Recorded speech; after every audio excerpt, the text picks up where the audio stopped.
नमस्कार, मी सोनाली रवींद्र खलोकार, सावित्री शक्तीपीठ, महाराष्ट्र, पुणे, शाखा परतवाडा.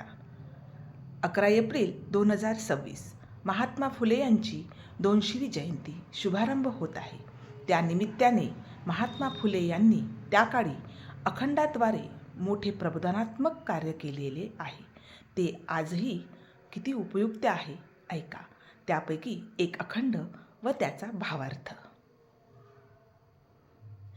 इराणी धाडस दंगोखोर बंड, स्वाऱ्या त्या उदंड केल्या त्यांनी. बळिस्तानी त्यांचे वर्चस्व झाले, क्षेत्र स्थापिले अतोनात. आर्य अपभ्रंश इराण्यांचा झाला, दिमाखे म्हणाला भटश्रेष्ठ. पाखांडे ही सारी वेद लपविती, जगा लागी भीती ज्योती म्हणे. जाणून घेऊया याचा अर्थ.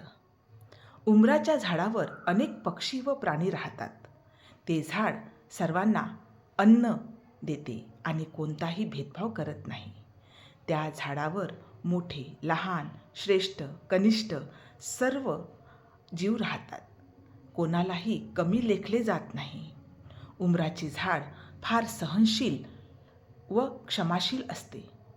थकलेले प्रवासी, गरीब लोक त्याच्या सावलीत विसावा घेतात. ज्योतिबा म्हणतात की काही ढोंगी लोक खरे ज्ञान लपवतात आणि त्यामुळे समाजात भीती व अज्ञान पसरते. एकूणच भावार्थ असा की या कडव्यात उमराच्या झाडाचे प्रतीक वापरून ज्योतिबांनी समता, सहिष्णुता, दया आणि उदारतेचा संदेश दिला आहे. निसर्ग भेदभाव करत नाही, पण माणसाने मात्र ढोंग व अज्ञान पसरवले आहे. यावर ज्योतिबा टीका करतात.